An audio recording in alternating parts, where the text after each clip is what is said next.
Opa, Boker Tov, Shabbat Shalom. Pois, sem sombra de dúvidas, né? Apesar de eu ser totalmente 100% contra a independência dessa Gezerá aqui, entendeu, pá? Entendeu? E também não concordar com as monarquias parlamentaristas, constitucionalistas, né? Essa Gezerá toda, mas sem sombra de dúvidas, pá, sem nenhum pestanejo, pá, estaríamos anos-luz muito melhores, né? Por quê? Porque mesmo sendo nessas condições, pá, entendeu? Você tem o monarca que tem o cargo vitalício, né? Entendeu? Vitalício e hereditário. Então, portanto, né, que é justamente o que os caranguejos, né, trabalham, né, ao defender a República através da inveja, né? Entendeu? Por que que essa família tem que ser sempre da família, essa coisa toda, né? Entendeu? Mas você tem os primeiros ministros que são variáveis, né? E você tem todo um preparo, pá, entendeu? Para ser o chefe de Estado desde que quando começa a já falar, entendeu? Com uma homeschooling, entendeu? De primeiríssima linha e tudo, né? E você tem também, no caso, a questão do poder moderador.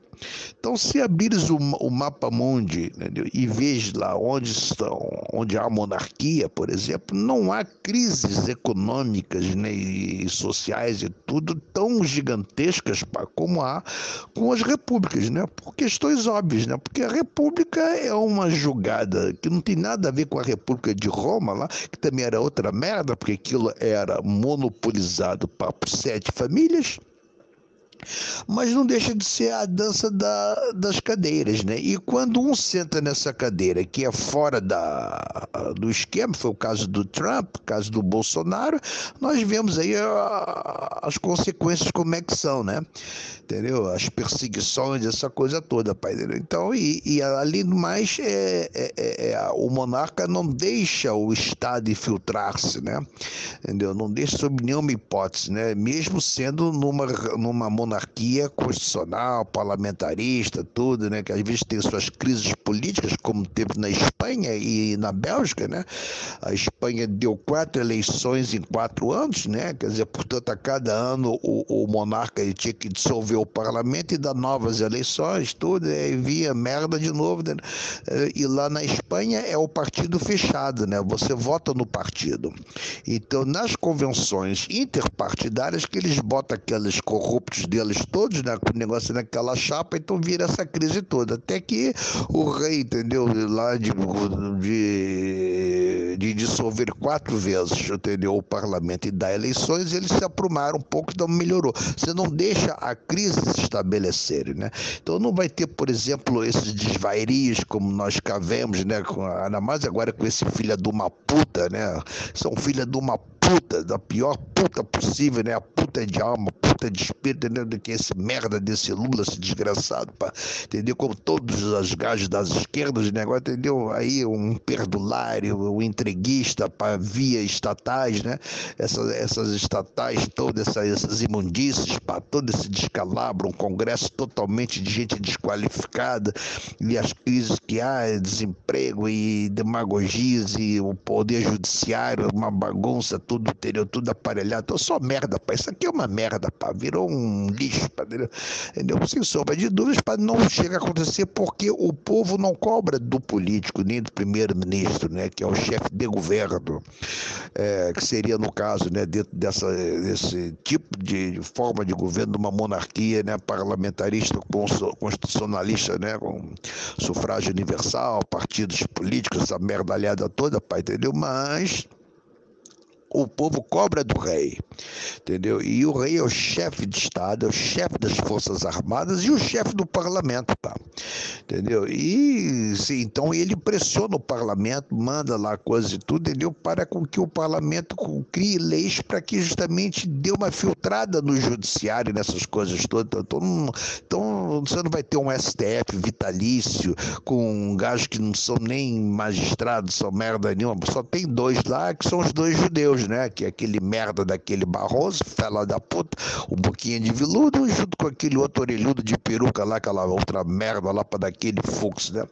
Entendeu? E o único que entende ali alguma coisa, pá, de constitucionalidade é o Boca de Sapo e o outro, o Cabeça de Rola, pá, entendeu?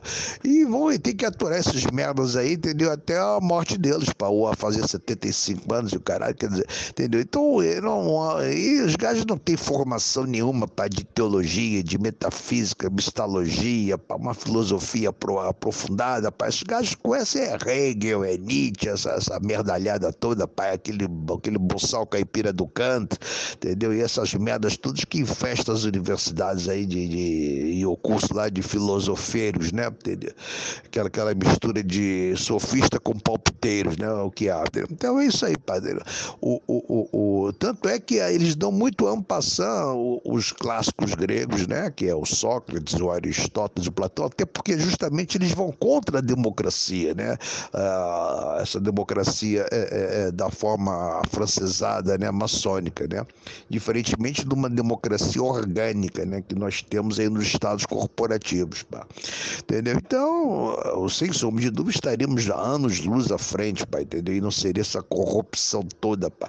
Porque eu me lembro da transição, que inclusive que o povo começou a ficar muito fela da puta, né? Mais do que já era, entendeu? Muito mais, foi justamente no governo Figueiredo. Foi quando começou a estourar um monte de escândalos que nem que perto dos de hoje é um nada, né? E o povo perdeu ao respeito, né? Aos cargos de Estado, essa coisa toda, pá, entendeu?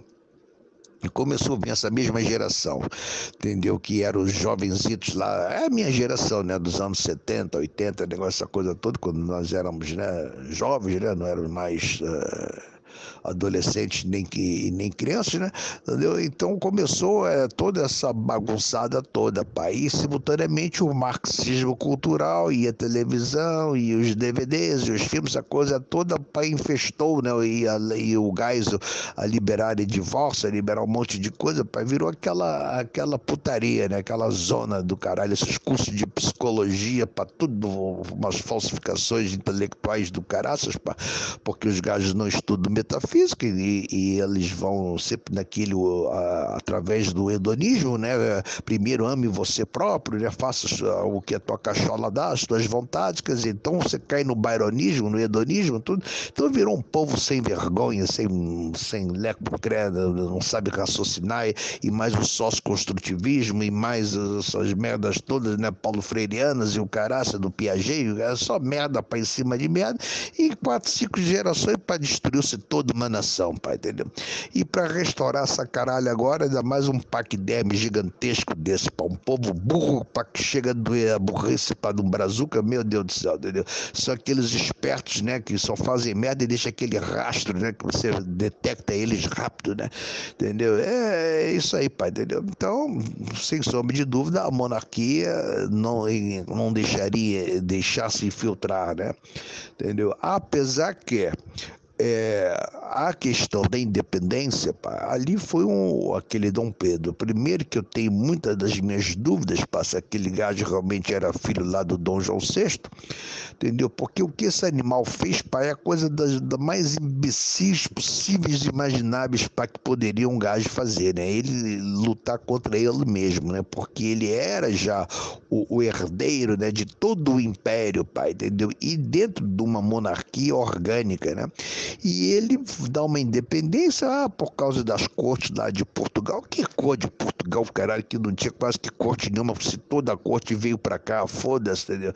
Aí tinha os gajos lá que não aceitavam a capital ficar cá no Rio de Janeiro, essa coisa, que mandasse eles as merdas pra encarcerá-los todos, para que o negócio botava pra fuder, porque tava toda armada, tava tudo cá, né? Entendeu? E quem tava a lutar lá eram os ingleses, pai, entendeu? Então, quer dizer, ele não, foi lá, deu uma independência para querer se separar das cortes, no pretexto dos mais imbecis possíveis, né? Aceitou a mudar de não ser mais uma monarquia orgânica para ser uma monarquia, essa moda maçônica, né, lá da Revolução Gloriosa, né, e da Revolução Francesa, entendeu? E meteu-se, entendeu, lá com uma forma para que, meu Deus do céu, pá, entendeu? É totalmente contra. E depois que o Dom Miguel I, pá, o nosso melhor rei que tivemos, entendeu? Um dos mais amados pelo povo português, entendeu? Já que o irmão abdicou, né? Ele cindiu o império, né? Deu a independência e tornou-se imperador do Brasil, e ele automaticamente teria perdido, né? Tinha que perder o direito à coroa portuguesa. E ele vai e se volta contra o irmão, entendeu? E junto com os carbonários, entendeu? 70 e tantos mil carbonários na altura, para deram lá um golpe do caralho, guerra civis e o caralho, essa merda toda, para ir fuderam com a porra toda, e ele se torna lá o rei de Portugal e imperador da Brazuca, mas num estado, não mais, numa uma monarquia orgânica, mas numa monarquia desse, a republicada, né? Que é essa forma paqueada da forma francesa, né, constitucionalista, que nós temos na Europa hoje. E de formas, pai, entendeu? Qual é a sagacidade e inteligência lá disso, pai, entendeu? E logo em seguida, passa alguns anitos, ele morre lá de uma sífilis, um negócio lá muito estranho, né? Como todos os idiotas úteis, né? Eles eliminam o gajo para botar lá um... Aí entra lá Dom Pedro II, que foi um gajo lá muito culto, mas também muito mal cercado, né? Por aquela turma lá do Bonifácio e mais à frente, todos, né? Entendeu? Mas de qualquer forma, pá, anos-luz muito melhor, pá, do que o sistema republicano, né? Isso aí é um festival, pá. E a Primeira República ainda foi melhor ainda, porque pelo menos nós tínhamos os gajos lá, pá, que eram gajos, entendeu? Com um cabedal, pá, intelectual muito maior do que essas merdas que depois do Getúlio Vargas, né? Entendeu? O Getúlio foi outra desgraça também, que tem uma figura muito contraditória, né? Ele foi bom em muitas coisas, lá no Estado Novo foi um período interessante, mas mesmo assim aliou-se lá, bom, mas aí por questões também de sobrevivência, né, com os globalistas, né, e enrolou o que pôde lá para ir à guerra e tudo, que não queria realmente um confronto lá com a Alemanha, que ele admirava muito, né, mas, entendeu, pá, coisas... só controvérsias, né? E depois do Getúlio, e Getúlio na sua última fase foi um outro desastre, um estatizeiro de merda, pá, entendeu? E criou e ampliou a CLT de uma forma escabrosa, que hoje ainda piorou-se mais ainda. Deu-se uma reforma lá com o Temer que deu uma aliviada, mas ainda é muito pesada, pá, entendeu? Para o crescimento de uma nação, porque não se cria uma nação com um monte de direitos à classe do trabalho operacional. O trabalho operacional não tem que ter muitas garantias, pá. Quem tem que ter garantia é o empresário, pá, o trabalhador empresário. Até por questões óbvias, né? Porque ele é que tem o capital, que tem o conhecimento, que tem o risco, que tem essas coisas todas, é o que mais precisa de estabilidade, pá. E quando você tem uma facilidade e poucas leis trabalhistas, então você tem uma condição de até pagar e melhor em espécie, né, em dinheiro, né, como acontece lá em Israel, acontece nos Estados Unidos, né, e outras nações para que não tenha essa parafernália toda de direitos e negócio, entendeu? O crescimento é muito maior, né, e acaba que todos ganham e sobra grana, sobra dinheiro e a economia cresce, você facilita os investimentos, pá, entendeu? E reduz os custos, né? Então é isso. Então a monarquia não iria permitir, ao que tudo indica, entendeu? Que dessem tiros nos próprios cascos da forma como aquele agente, né, da maçonaria deu, que foi o Dom Pedro I em Portugal. E eu não considero ele Dom Pedro IV, porque ele era totalmente legítimo, né, a exigir alguma coisa sobre a coroa portuguesa, né? É isso aí, padre, né?